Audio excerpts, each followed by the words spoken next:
안녕하십니까. 오늘 이재명 당대표 2024년 신년 기자회견 사회를 맡은 수석대변인 권칠승입니다. 미리 공지 드린 대로 먼저 이재명 당대표의 모두 발언으로 기자회견을 시작하겠습니다. 네, 생각보다 많은 분들이 함께해 주신 것 같습니다. 고맙습니다. 존경하는 국민 여러분, 그리고 당원 여러분, 제가 병실에 누워있을 때 태안의 한 가족이 삶을 포기했습니다. 9살 딸 투병으로 인한 경제적 고통을 더 이상 감당할 수가 없었기 때문이라고 합니다. 저는 불의의 사고에도 많은 분들의 도움으로 무사히 살아 돌아왔습니다. 그러나 지금 이 순간에도 한숨 짓고 눈물 흘리면서 생사를 고민하는 분들이 계십니다. 이분들의 손을 누가 잡아주겠습니까? 이런 분들을 살리는 정치가 돼야 됩니다. 각자 도생으로 내몰아 죽이는 정치가 아니라 함께 사는 세상을 만들기 위해 정치가 제 역할을 해야 됩니다. 2024년 오늘 겹겹의 위기가 우리 국민의 삶을 위협하고 있습니다. 세계의 주목을 받던 대한민국 경제가 추락 중이고 때 아닌 전쟁 위기가 몰려오고 있습니다. 인구 감소로 국가 존속을 걱정해야 하고 아시아 제일로 평가받던 민주주의가 파괴되고 있습니다. 우리 대한민국이 민생, 전쟁, 저출생, 민주주의라는 측면에서 4대 위기에 처했습니다. 윤석열 정권의 독단과 무능으로 대한민국이 무너지고 있습니다. 경제 문제를 좀 보겠습니다. 우리 경제는 지난해 외부 충격도 없이 1%대 성장이라는 역대급의 위기를 겪었습니다. 지금도 그 침체는 지속 중입니다. 잃어버린 30년, 장기 침체 중인 일본에마저 성장률을 역전당했습니다. 고물가 고금리에 한파까지 겹친 요즘 돈을 아끼느라 가공족들은 공공도서관으로, 어르신들은 구청 로비에서 시간을 보낸다고 합니다. 불황이 지속되면서 배달 음식에 껴온 음료까지 중고시장에 내다 파는 일이 성행합니다. 마른 수건 짜듯이 생활비를 아껴봐도 이자에 월세 감당이 벅찬 게 우리 국민들의 삶의 현실입니다. 윤석열 정부는 임기 초부터 지금까지 꾸준하게 초부자 감세를 추진해 왔습니다. 초부자 감세로 경제가 성장할 것이라면서 있지도 않은 이른바 낙수 효과를 내세웠지만 실제 현실은 어떻습니까? 성장은커녕 막대한 세수 결손만 초래하고 재정 부족에 따른 서민 지원 예산 삭감, R&D 예산 대규모 삭감을 불러왔습니다. 부동산 PF 문제, 폭발 직전에 이른 금융 위험도 대책을 찾지 못한 채 레고랜드 사태처럼 뒷북을 치거나 미루기만 하고 있습니다. 문제가 생겼을 때 신속한 대책을 마련하는 것이 정부의 역할 아니겠습니까? 그런데 해법은 없이 대통령이 경로했다 이런 얘기만 들려옵니다. 물가가 오르니까 기업의 팔을 비틀고 이자가 부담되니까 은행의 팔을 잡아당깁니다. 금감원장도 대출금리부터 취약자주 대책까지도 건건이 금융사 사장단 불러 모으는 게 일입니다. 제대로 하는 일이 없으니 제대로 되는 일이 있겠습니까? 민생은 고사 직전이고 경제는 심각한 침체입니다. 먹고 사는 문제를 등한시한 윤석열 정권 2년의 적나라한 성적표입니다. 이러다 정말 전쟁 나는 거 아닌가? 이런 국민들의 불안과 공포가 광범위하게 퍼져가고 있습니다. 갈루치 전 북핵 특사의 동북아 핵전쟁 발생 가능성 발언에 이어서 북한이 몇 달 안에 한국에 치명적 공격을 할 가능성이 있다는 미 정부 관계자의 전망까지 나왔습니다. 한국 전쟁 이래 최대 위기라는 그런 진단의 체감이 계속 높아집니다. 남북 관계가 식었던 적은 한 번도 없었습니다만 국민이 전쟁을 걱정하는 이 상황은 분명 정상이 아닙니다. 윤석열 대통령이 취임 시에 밝힌 담대한 구상은 결국 온 국민의 머리 위에 놓인 거대한 시한폭탄으로 변해가고 있습니다. 북한은 민족 동질성마저 부정하며 대한민국을 불변의 주적이라 규정했습니다. 무력 도발을 이어가며 전쟁 가능성을 과시하기 바쁩니다. 결코 용납할 수 없는 일입니다. 남북한 간 서로 물러서지 않는 강대강 치킨 게임 속에서 완충 구역은 하나도 남지 않았습니다. 이러한 군사적 긴장과 위협은 남과 북 모두에게 조금도 도움이 되지 않습니다. 연평도, 철원, 파주 주민들은 9.19 남북 군사합의를 복원하고 남북 대화를 시작해달라고 기자회견까지 하며 호소합니다. 연평도에는 13년 만에 대피령이 내려졌고 주민들은 생존 위협에 시달리고 있습니다. 휴전선 부근 주민들은 민간단체의 대북전단 살포, 군의 무인정찰기 가동 때문에 무력 충돌이 벌어지지 않을까 전전긍긍합니다. 한밤에 서울 동작대교에 12대의 장갑차와 무장병력이 등장해서 놀란 시민들이 신고하고 많은 분들이 가슴을 쓸어내렸습니다. 수백만이 죽고 전 국토가 초토화됐던 6.25 전쟁도 어느 날 갑자기 우연히 일어난 것이 아닙니다. 38선에서 크고 작은 군사 충돌이 누적된 결과였음을 결코 잊지 말아야 합니다.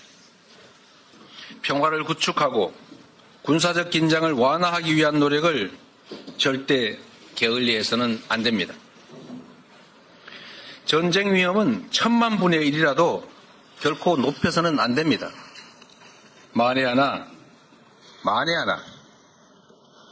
북풍 사건, 총풍 사건처럼 정략적 이익을 위해서 국민 생명을 담보로 전쟁 게임을 시도하는 것이라면 당장 중단해야 합니다. 역사가 용서하지 않을 것입니다. 대한민국 완전히 망했네요. 우리나라 합계 출산율을 본 인구 전문가인 한 미국 교수가 이렇게 소리쳤다고 합니다. 한국 완전히 망했네요. 외면하고 싶던 그러나 가장 본질적인 우리 안의 위기가 전 세계에 고스란히 드러나는 순간이었습니다. 대한민국은 인구 감소로 지구에서 사라지는 첫 국가가 될 것이다. 우리 사회의 인구 위기에 관한 암울한 예측입니다. 특단의 대책이 필요합니다.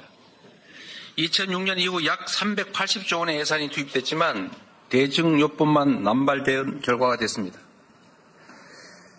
그러다 보니 그렇게 많은 예산을 쏟아붓고도 나아진 게 없다라는 비판만 넘쳐납니다. 지금 국가는 무엇을 하고 있습니까? 윤석열 정권은 노동시간 연장을 시도하고 노동자의 비극적 죽음을 부르는 위험한 노동 환경을 눈 감고 있습니다. 자산 소득의 양극화 그리고 경제 악화로 희망은 절망으로 변하고 있습니다. 희망이 사라지고 무한 경쟁만 남은 정글 사회에서 출생에 따른 부담이 오롯이 개인에게 지워져서 부모의 삶을 짓누르는 이런 사회에서 아이 낳을 염두가 나겠습니까? 아이를 낳으면 일자리가 위협받는데 부모의 조건에 따라 아이 미래가 다른데 아이 가질 생각을 쉽게 할 수 있겠습니까? 저출생은 우리 모두의 생존 문제이고 대한민국 국가 공동체의 존속이 달린 문제입니다. 절박한 심정으로 지금까지와는 완전히 근본적으로 다른 접근이 필요합니다. 대한민국의 주인은 국민인데 윤석열 정부는 국민을 거부합니다. 국회가 국민의 의지를 반영해서 통과시킨 법들은 압도적 국민의 의지와는 달리 대통령의 거부권에 저지됐습니다. 엄동설안에 오체투지하며 진상규명을 호소하는 이태원 유가족들의 간절한 바람은 끝내 외면당했습니다. 국민의 생명을 지켜주지도 못한 국가가 이제 국민 주권마저 부정한 것입니다. 윤석열 정권의 권력남용으로 법치주의와 삼권분립, 언론 자유와 시민 참여 같은 우리 사회를 지탱하던 기본적 시스템이 무너졌습니다. 윤석열 정부 2년 동안 법을 무력화하는 위헌적인 시행령 통치로 국회 입법권과 행정감시권은 무력화됐습니다. 대법원의 일제 강제징용 배상금 판결도 무시됐습니다. 행정부의 권한은 불균형적으로 강화되고 상권 분립은 위협받고 있습니다. 학교폭력 하나 걸러내지 못한 법무부 인사정보관리단은 인사참사를 반복했습니다. 상명하복에 익숙한 검찰 정권의 필연적 결과입니다. 국회 인사청문회는 번거로운 절차로 치부되고 정권의 국회 무시, 야당 무시는 급기야 헌법기관인 국회의원의 입을 틀어막고 사지를 들어 끌어내는 폭력으로 정점을 찍었습니다. 대통령과 특수관계인 검찰 출신이 정부는 물론이고 심지어 민간의 요직들을 사유화하고 독점하고 있습니다. 국민소통을 강화하겠다며 대통령실을 용산으로 옮겼지만 불통만 강화됐습니다. 그 대신에 고소고발 압수수색이 난무하면서 언론의 검열은 강화되고 있습니다. 방송 장악을 위한 방통위, 방심위의 파행적 운영은 현재 진행형입니다. 국민통합에 앞장서야 할 대통령이 국민을 편가르고 시대착오적인 이념전쟁을 벌인 결과 우리 사회는 더 극심하게 양극단으로 치닫게 됐습니다. 윤석열 정부에 반대하는 모든 세력은 이권 카르텔로 매도되고 공산 전체주의를 맹종하는 반국가 세력이라고 낙인이 찍혔습니다. 홍범도 장군 흉상을 철거해서 독립운동가들을 폄훼했던 정부가 장병들 교제의 독도를 분쟁지역이라 기술하는 황당한 어이없는 일도 벌어졌습니다. 상상조차 할 수 없었던 정치인의 암살 테러가 가장 안전하다는 대한민국의 백주대낮에 벌어졌습니다. 정치와 민주주의의 기본인 대화와 타협, 공존과 존중은 실종됐습니다. 상생의 정치는 사라지고 상대를 제거하고 죽여버리겠다는 적대와 전쟁만 남았습니다.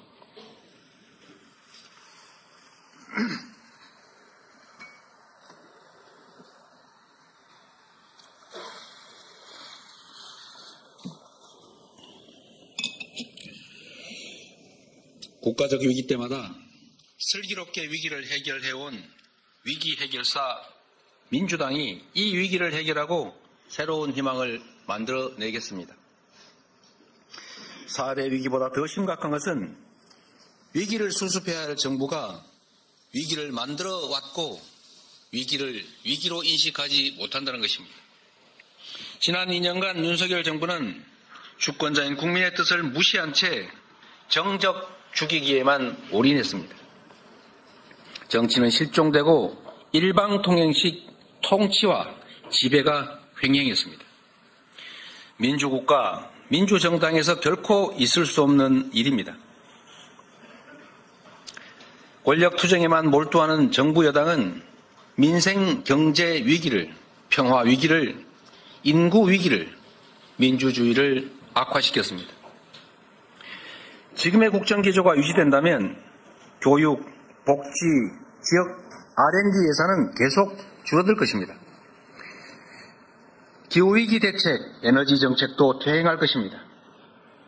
노동시간은 늘어나고 워라밸은 더 요원해질 것입니다. 지역균형 발전은 미뤄지고 어려운 사람들은 더 어려워질 것입니다. 시민은 목소리를 잃고 언론은 앵무새를 강요당하고 법과 제도는 소수 특권층을 위한 지배 도구가 될 것입니다. 과거사 오염수 유출에 완벽한 면죄부를 받은 일본은 이제 보통 국가, 군사 대국이 돼서 당당하게 일본 땅 독도를 내놓으라고 우리를 겁박할 수도 있습니다. 국민 여러분, 위기 속에서 치러지는 이번 총선은 그 어느 때보다 중요합니다. 경제를 죽이고 평화를 죽이고 민주주의와 사람을 죽이는 이 죽임의 정치를 끝내고 사람과 경제, 평화와 민주주의, 희망과 미래를 살리는 살림의 정치를 복원해야 합니다. 살림의 정치로 국민의 힘을 모아 국가 위기를 극복하고 도약의 새 길을 열어야 합니다. 민주당에는 위기 극복 DNA가 있습니다. IMF 금융위기, 박근혜 탄핵 공백을 극복하고 코로나 위기를 모범적으로 이겨낸 더불어민주당이 무너지는 대한민국을 바로 세우겠습니다. 새롭게 시작하겠습니다. 이번 총선에서 반드시 승리해 윤석열 정부가 불러온 이 국정 위기를 극복해 나갈 것입니다. 모든 문제의 핵심은 경제, 바로 국민의 먹고 사는 문제입니다. 경제 위기 해법 없이는 배격이 무효입니다. 추세적인 저성장을 막고 지속적 성장을 가능하게 하는 생존 전략을 마련해야 합니다. 현재도 진행 중인 끝모를 경제 추락을 막고 위기를 기회로 바꿀 비전과 전략이 반드시 필요합니다. 우리는 생존을 보호받는 복지국가를 넘어서 누구에게나 기본적인 삶이 보장되는 기본사회로 나아가야 합니다. 희망이 있는 미래를 위한 전략의 핵심은 바로 에너지와 과학기술입니다. 작년 세계 재생에너지 용량은 전년보다 50% 늘어났습니다. 세계 주요국들은 재생에너지 목표를 계속 상향하며 국가 주도로 재생에너지 생산 기반 확대에 사활을 걸고 있는데 우리 정부는 재생에너지 목표마저 축소하고 있습니다. 지난해 아리백에 동참한 글로벌 기업이 400곳을 넘고 국내 주요 기업들의 매출 대부분은 이 글로벌 기업들과의 거래로 발생했습니다. 기업들은 정부의 위세에 눌려서 말은 못하지만 앞으로 현실화될 국내 재생에너지 부족 사태를 걱정하면서 생산 기반을 재생에너지가 풍부한 국가로 옮길 궁리에 빠져 있습니다. 곧 다가올 재생에너지 중심의 미래 경제 환경을 피할 수 없다면 신속하게 정책 방향을 바꾸고 속도를 올려 추격자에서 선도자로 변신해야 합니다. 아리백 코리아, 재생에너지 코리아로 가야 합니다. 풍부한 바람과 햇볕을 이용한 재생에너지 기반 구축으로 국내 아리백 기업의 수출 지원을 하면 물론 그에 더해서 글로벌 아리백 기업들이 한국을 찾게 만들어야 합니다. 첨단 미래 산업과 기초과학에 집중 투자해서 AI 혁신 산업 중심의 선도 국가로 거듭나야 합니다. 중소, 중견 기업의 기술 경쟁력을 강화하고 신사업 진출 같은 성장 동력 발굴을 위한 지원도 필수입니다. 지금은 어느 때보다 R&D 투자를 늘려야 합니다. 정부 여당의 R&D 예산 삭감은 일보 후퇴 정도가 아니라 기술에 의존하는 기업들의 존폐를 위협하고 기술 경쟁력이 싹을 짓밟는 참으로 무모한 황당한 일입니다. 지금이라도 즉시 교정해야 합니다. 최근 스타트업들의 상황이 매우 어렵습니다. 이럴 때일수록 장기적 전망에 의한 투자가 중요합니다. 22년 기준으로 볼 때 벤처 스타트업의 전체 일자리 수가 81만 개입니다. 삼성, 현대차, SK, LG 등 이 4대 그룹의 전체 고용자가 75만 명인데 이보다 더 많다는 말입니다. 벤처 스타트업이 이미 우리 경제를 이끄는 주요 원동력이 된 만큼 벤처 투자 모태펀드를 확대하고 금융기관의 벤처 투자 방식을 다양화해야 합니다. 스타트업들이 어려운 시기를 잘 넘길 수 있도록 튼튼한 방패막이가 돼줘야 합니다.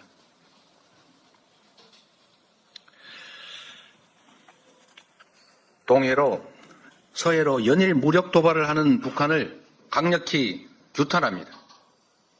김정은 위원장은 민족의 통일 소망을 헌신짝처럼 내버리고 있습니다. 냉전 시대보다 못한 토행으로 북한 주민들을 사지로 몰고 있습니다. 김정은 위원장은 모두에게 유해한 일체 적대 행위를 즉각 중단해야 합니다. 핵 위협과 무력 도발을 통해 얻을 것은 아무것도 없습니다. 국제적 고립과 주민 궁핍이라는 비참한 결과만 초래할 것입니다.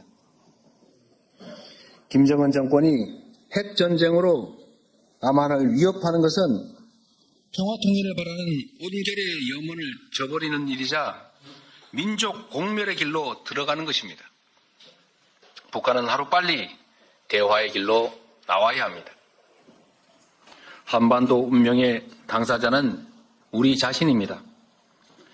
현재의 강대강 무력 대치가 상승작용을 일으켜 무력 충돌로 이어지는 것을 막는 것이 급선무입니다. 우리 정부는 우발 충돌이 전면전으로 확대되지 않도록 최선을 다해야 합니다. 윤석열 정부는 전쟁 방지, 평화의 핫라인부터 즉각 복원하십시오. 핫라인은 적대국 간에도 심지어 전쟁 중에도 존재합니다. 무고한 국민과 청년들이 피할 수 있는 불필요한 무력 충돌로 희생양이 되는 일은 결코 없어야 합니다. 한미동맹을 강화하고 서방과의 협력을 확대하면서도 여당의 노태우 정권이 열어왔고 민주당 정권이 확장한 북방 외교를 포기하면 안 됩니다.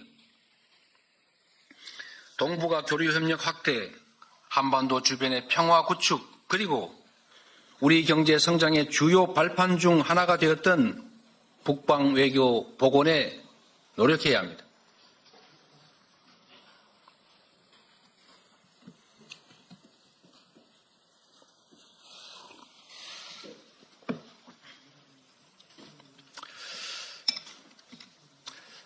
옛말에 이런 게 있었습니다.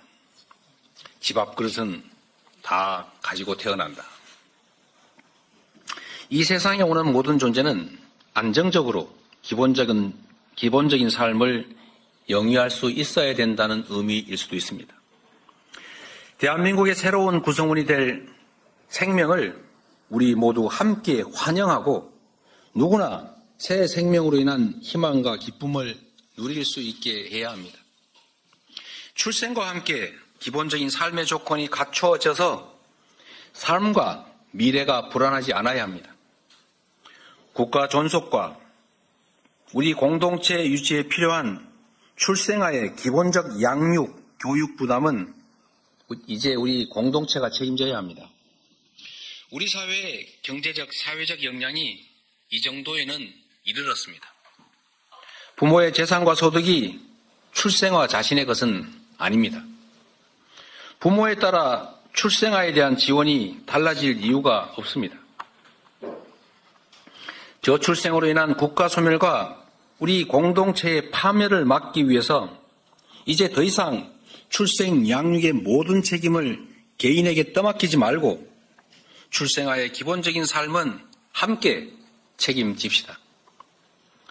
지금까지는 부모를 대상으로 또 기준으로 삼아서 정책을 만들었지만 이제부터는 저출생 대책은 부모가 아닌 출생아 그 자체를 대상으로 기준으로 삼아야 합니다.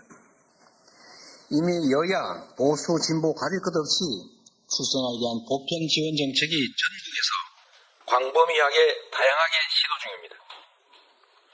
저와 민주당은 모든 정책적 경험과 역량을 걸고 저출생 문제에 도전하겠습니다. 민주당은 지난 18일에 패러다임을 전환한 저출산 정책을 발표했습니다.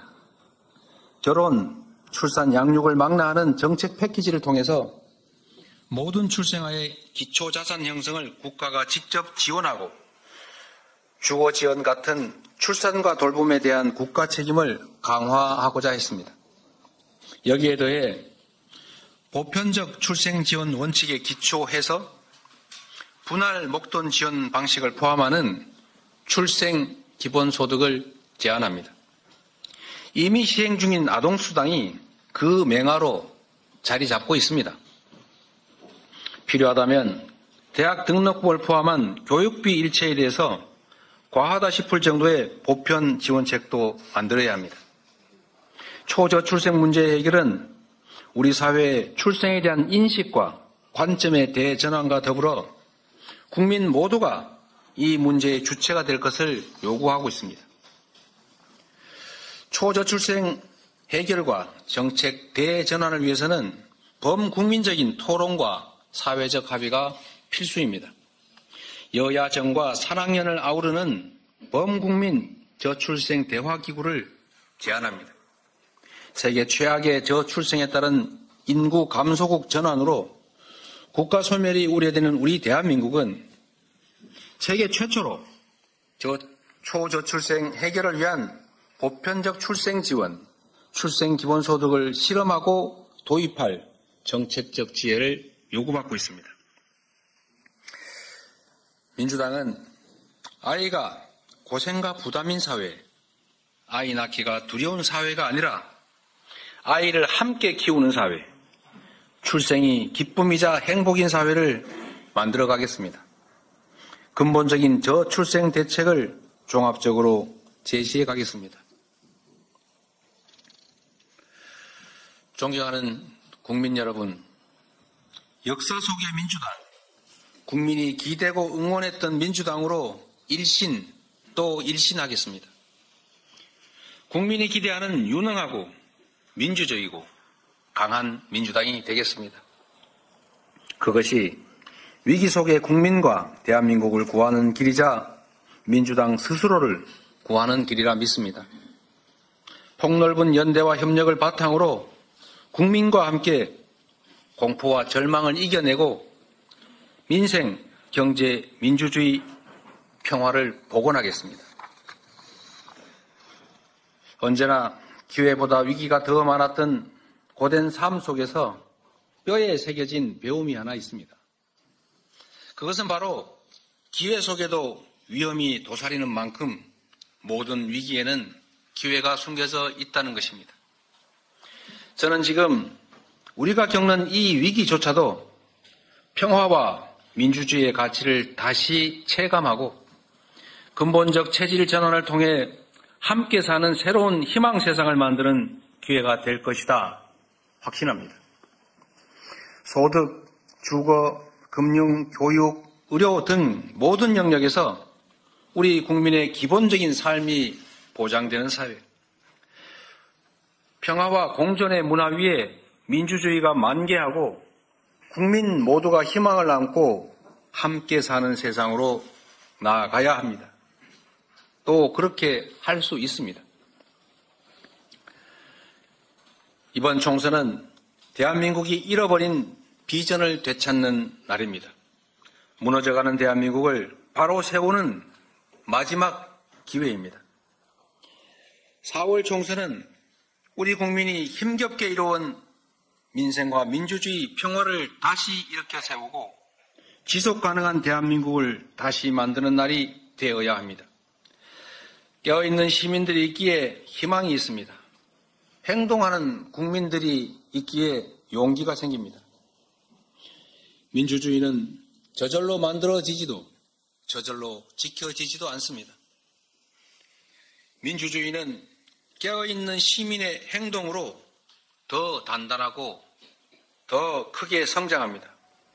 국민을 위한 정치도 우리 국민들께서 두 눈 부릅뜨고 요구해야 가능합니다.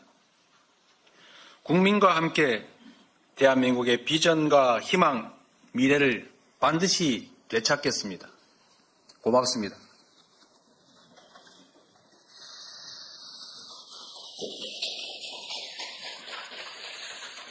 네, 이제부터 기자분들의 질문을 받도록 하겠습니다. 질문하신 언론인들께서는 소속과 이름을 밝혀주시고 가급적 중복된 내용을 피해서 질문해 주시면 감사하겠습니다.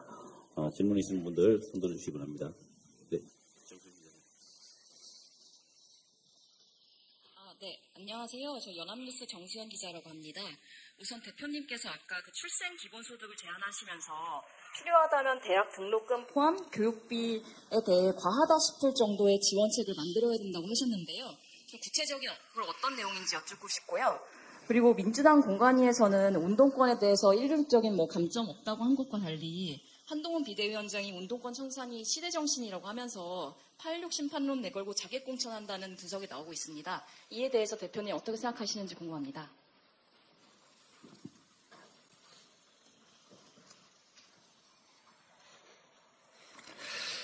네. 출생기본소득에 더해서 그 외에도 많겠지만 우리 부모님들이 갖는 부담 중에 또 큰 부분이 교육비입니다. 지금까지는 아이를 낳아 기르는 것이 개인의 행복을 위한 것이었고 또 아이를 교육시키는 것이 개인적인 성공과 출세를 위한 개인적인 욕망의 발로, 그러니까 그 비용도 당연히 개인이 부담하는 것이다, 이렇게 받아들여졌습니다. 그러나 이제 국가 소멸이 우려되는, 그야말로 공동체의 파멸이 걱정되는 상황에서 새로운 공동체 구성원을 받아들이고 또 성장시키고 그의 능력을 확대 강화하는 것은 개인의 일이 아니라 이제 국가와 공동체의 급선무가 됐습니다. 마치 병사들, 군대가 전쟁에 이기기 위해서 병사들을 훈련시킬 때 너 자신이 살아남기 위해서 각자 능력껏 더 나은 훈련 돈 들여서 하고 좋은 무기 각자 더 구매하고 이런 식으로 가면 안 되는 것 당연하지 않습니까?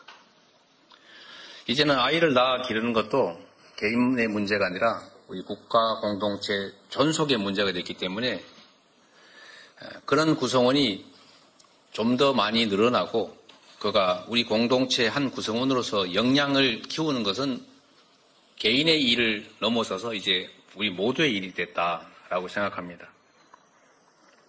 그렇기 때문에 아이를 낳는 부모들이 내가 이런 큰 부담을 안고 왜 아이를 낳아 기르느냐라고 생각하지 않도록 자녀의 출생과 양육, 교육에 대한 부담을 기본적으로는 우리 국가 공동체가 책임을 지고 또 그에 따라서 부모들의 부담을 대폭 줄여주는 것이 근본적인 길이라고 생각합니다.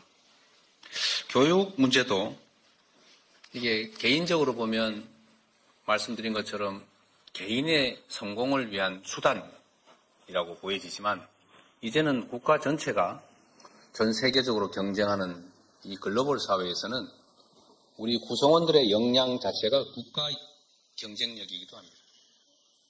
그래서 개인의 역량을, 국가 구성원들의 역량을 강화하기 위한 교육, 이 부분은 상당 부분은 기본적으로 국가가 책임지자.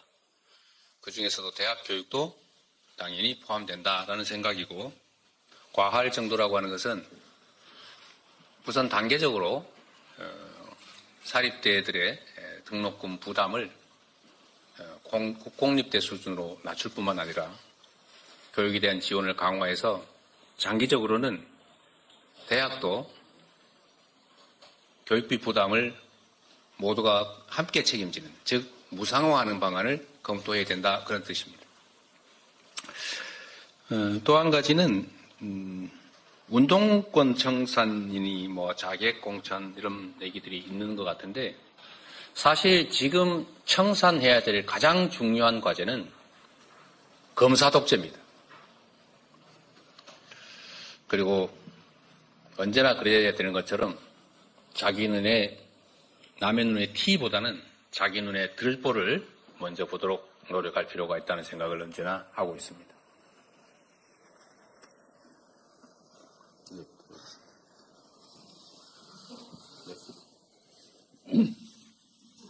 네, 전자신문 최기찬 기자입니다. 복귀하신 거를 축하드립니다. 대표가 되신 지도 이제 1년 반 정도가 되셨는데, 좀 1년 반 정도 지나면서 좀 가장 큰 성과가 어떤 건지 좀 말씀을 해주시면 좋을 것 같고요. 그리고 사실 복귀를 하시면서 이제 극단적인 정치를 끝내겠다고 말씀을 하셨는데, 사실 공천 과정이 진행되면서 극단적인 그 부분이 좀 더 심해지고 있는 것 같습니다. 양극화된 정치를 끝내기 위한 대표님만의 어떤 보관이 있는지 좀 궁금합니다.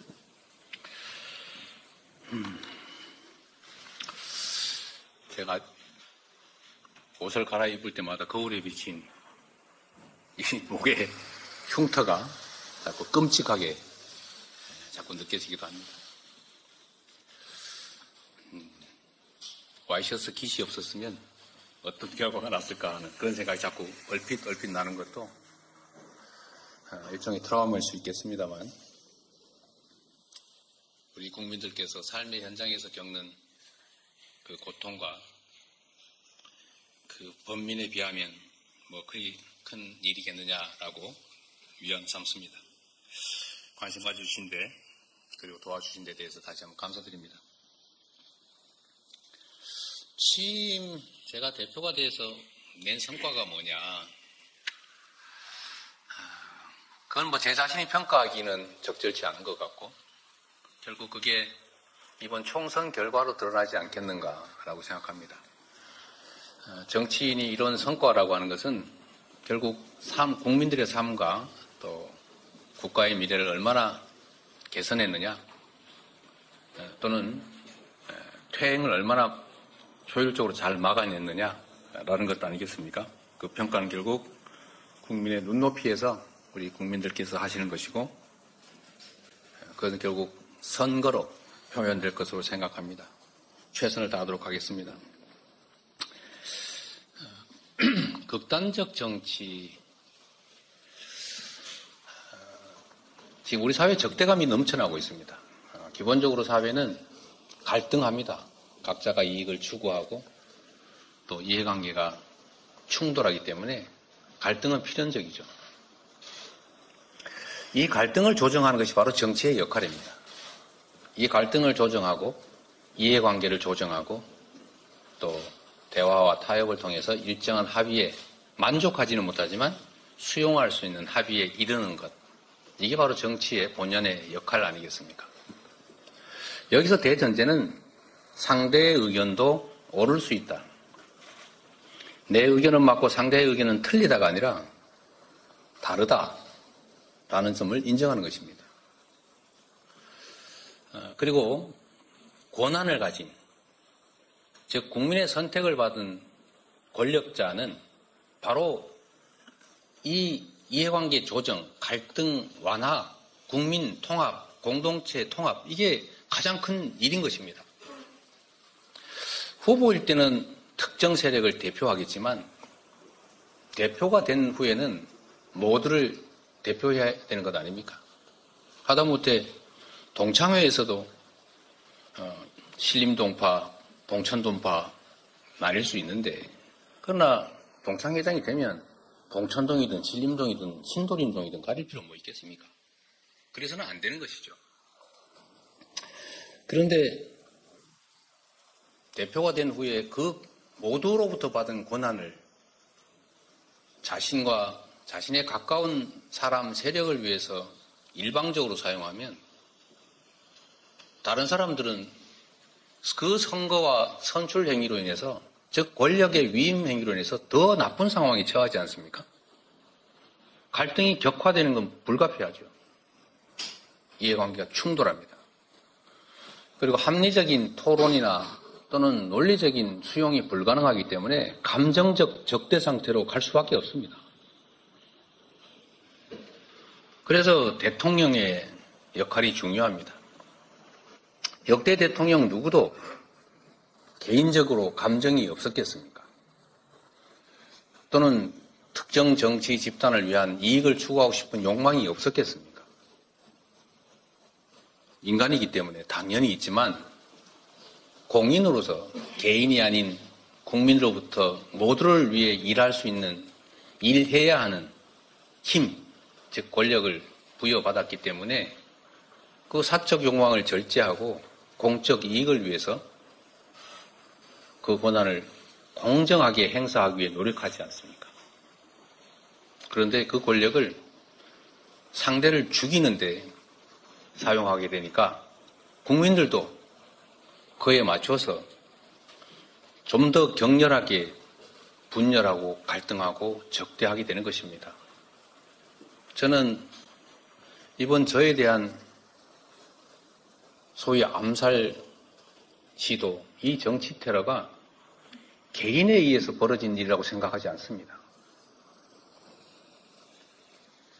이 정치 테러라고 하는 것은 역사 속에서도 보여지는 것이지만 사회 전체적인 분위기나 또는 특정 집단들의 일종의 욕망에 따른 결과인 경우가 많았습니다. 그분이 저하고 무슨 사적 감정이 있다고 백주 대낮에 1년 동안 칼을 갈아서 단검을 만든 다음에 연습까지 해가면서 자신의 모든 것을 걸고 정확하게 목을 기너서 칼을 찌르겠습니까? 저는 그분에 대해서도 참으로 안타깝게 생각합니다. 저한테 원한이 있어서 하는 것이라면 다르겠죠. 저는 본 적도 없는 사람입니다. 어떤 인연도 없는 사람이죠. 이게 지금의 현실입니다. 이걸 바꿔야 합니다. 바꾸는 첫 출발점은 통합의 책임을 가진 권력자가 통합의 책임을 다하는 것입니다.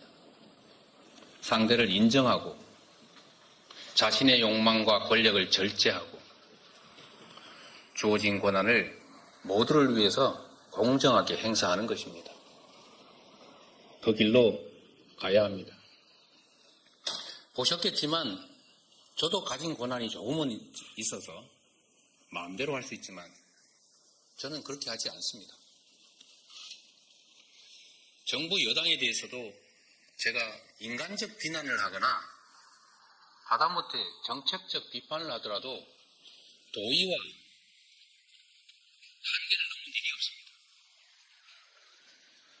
여러분도 한번 생각해 보십시오. 정치에서는 그래서 뭐라고 합니까? 유머라고 하는 게 원래 많았습니다. 이해관계를 가지고 충돌하기 때문에 속으로는 칼을 가지고 있더라도 또 타협하고 또 대화해야 하기 때문에 똑같은 얘기도 부드럽게 하는 거죠. 그런데 우리는 유머가 사라졌습니다. 적대적 언어를 국민의 모범이 되어야 될 정치인들이 마구 내쏟습니다. 표현부터 절제하고 우리가 비록 작은 권한을 가졌지만 그 작은 권한의 행사에서도 절제하고 별로 모범으로 삼고 싶어 하지 않겠지만 그 상대도 모범으로 삼을 수 있도록 우리 자신부터 조금이라도 변하려고 합니다.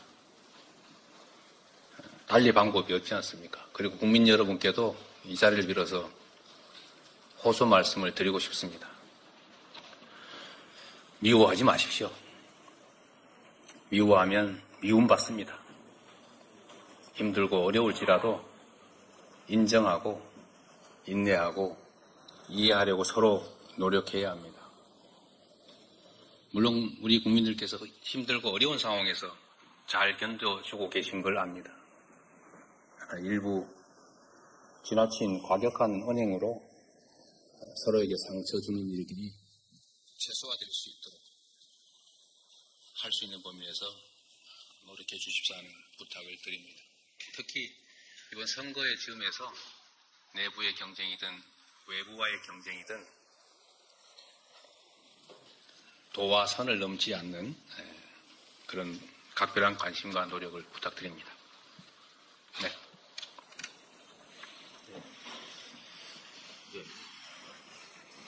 예. 어떻게. 네, 예. 안녕하세요, 대표님. 채널A 전민영 기자입니다.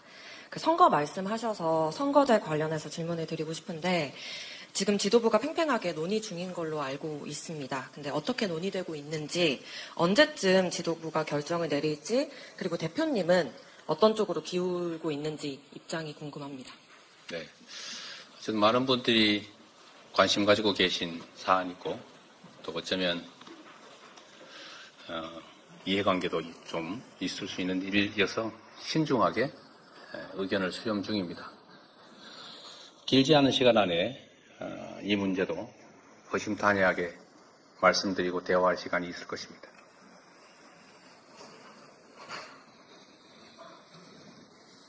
네.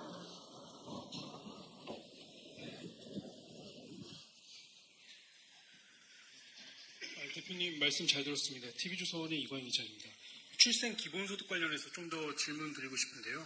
이게 출생 기본소득이 매달 10만 원씩 지원하는 아동수당과 그리고 이제 대선 때 공약하신 전국민 25만 원 기본소득과는 좀 어떤 차별점이 있는지, 뭐 금액적으로나 기간적으로나 늘리는 수순인지 좀 구체적으로 궁금합니다. 그리고 이런 공약을 하실 때 결과적으로는 정부 여당과 이제 합의가 필수적인데 뭐 정부나 여당과의 합의도 좀 제한하실 생각인지 궁금합니다. 순서를 좀 바꿔서 말씀드리면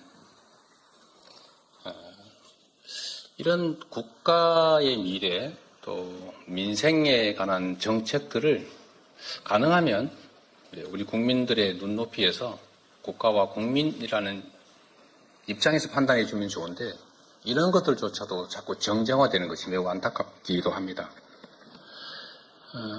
이미 정부에서 시행 중이고 또 확대하고 있는 아동수당이 사실 그걸 넓히면 출생기본소득이 되겠지요. 실질적으로는. 그러나 이 관점을 바꾸자는 것입니다. 지금은 아이를 키우는 부모의 부담을 줄이자라는 부모 중심의 사고를 하고 있습니다.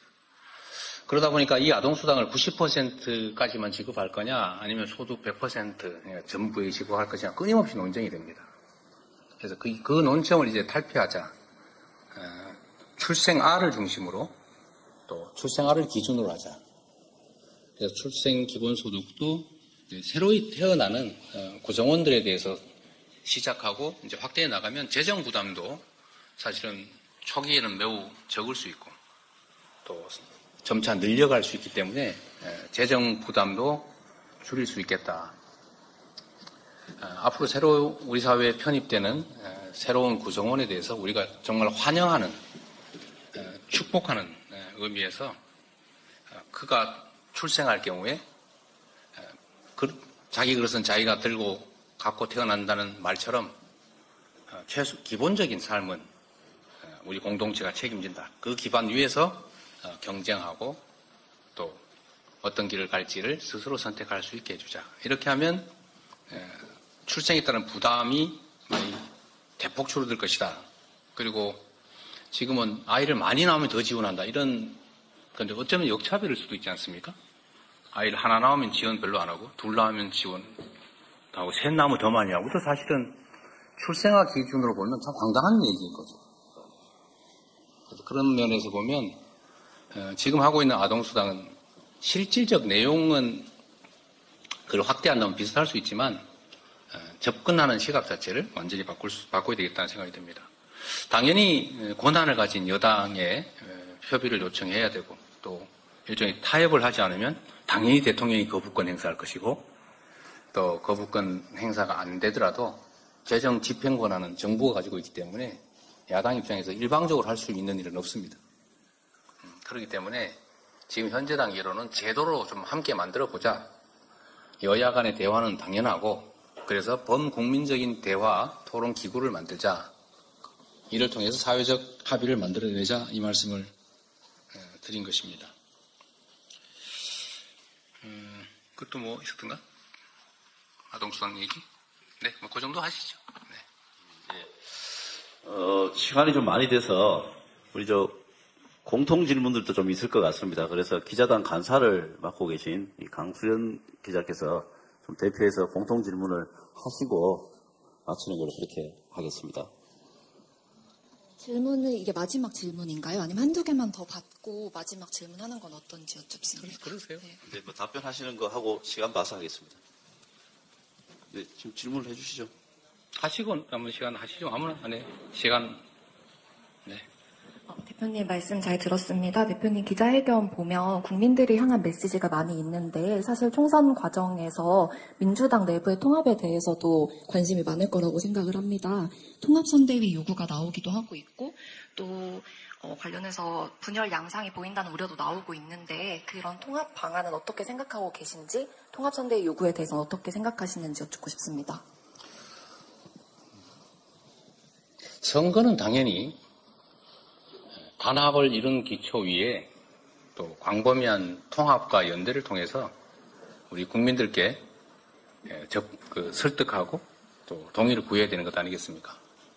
그래서 정당이란 기본적으로 구성원들의 생각이 다름을 전제하기 때문에 당연히 선대위는 통합으로 갈 수밖에 없습니다.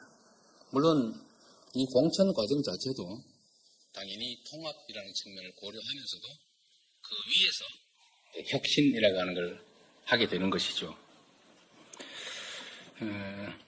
분열 양상 말씀을 하셨는데 보시는 것처럼 역대 어떤 그 선거 공천 과정에 비교해 보시더라도 오히려 갈등 정도나 분열 정도는 크지 않은 것 같습니다. 물론 앞으로 어떤 상황이 벌어질지 알 수 없죠. 최대한 갈등이 최소화될 수 있도록 노력하겠지만 결국 이 과정도 경쟁이고 또 그 안에서 본질적으로 경쟁은 갈등을 수반하기 때문에 갈등이 없을 수가 없겠죠. 다만 그게 불합리한 갈등이냐 불가피한 갈등이냐 이 차이는 있을 것인데 우리 국민들의 기대와 눈높이에 맞춰서 우리 공관위가 당의 당헌 당규 만들어 놓은 시스템에 따라서 공정하게 합리적으로 해나갈 것으로 생각합니다. 네. 그럼 이제 한 분만 더 받는 걸로 이렇게 하겠습니다. 예. 많이 손을 드셔가지고. 네. 그 시간이 더 많이 나는데 빨리 하세요. 질문이 더 늦었어요. 안녕하세요. 대표님 오마이뉴스 유승영 기자입니다. 그 민주당이 그 151석이라고 또 이겨야 한다고 말씀하셨어요. 그러기 위해서는 중도 표심 잡기가 관건일 것으로 보이는데 최근에 이제 비명계 의원분들이 탈당을 하시면서 민주당이 생각보다 더 좌클릭을 하고 있다 이런 지적도 나오고 있잖아요. 이에 대해서 어떻게 중도 표심을 잡으실 예정이신지 궁금하고 또 이제 일주일 전에 한국갤럽의 여론조사를 보면 이낙연, 이준석 신당을 포함해서 이제 여론조사를 돌렸더니 이 가운데서 지지도가 국민의힘과 더불어민주당이 거의 대동소이하게 나왔거든요. 그래서 어떻게 이 난국을 타개할 이제 전략을 가지고 계신지 궁금합니다. 너무 어려운 질문을 하셨어요. 네. 중도든 보수든 진보든 모두 똑같은 국민들이시죠. 똑같이 한 표를 가진 이 나라의 주권자들입니다.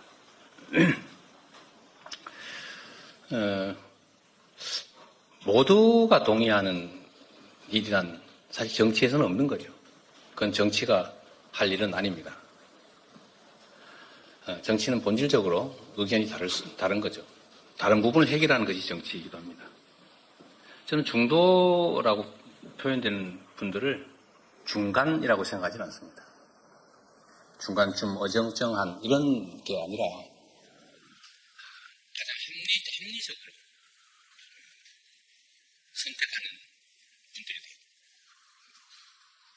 그런 생각을 하기 때문에 우리가 내는 정책 또 우리가 선보이는 후보 이런 분들이 또 이런 면들이 가장 합리적으로 봤을 때 유능하고 또 국민이 원하는 그 역할을 제대로 해낼 인물이다. 또 이들을 통해서 우리의 삶을 이런 방향으로 더 잘 바꿔주겠다라고 믿을 수 있게 하면 저는 우리 국민들께서 또 중도층이라고 불리는 분들께서도 선택해 주실 것으로 생각합니다. 모두가 동의하지만 사실 야당의 역할은 집행 권한이 없기 때문에 본질적으로 여당을 견제하는 게 주된 역할일 수밖에 없습니다. 이번 선거는 그래서 이 윤석열 정권의 퇴행과 폭주를 막는 선거입니다. 그리고 그에 더해서 당연히 더 나은 미래를 약속하고 또 그 미래에 대해서 확신하고 또 그 새로운 미래를 함께 개척해 나가는 첫 출발점이기도 하겠지요.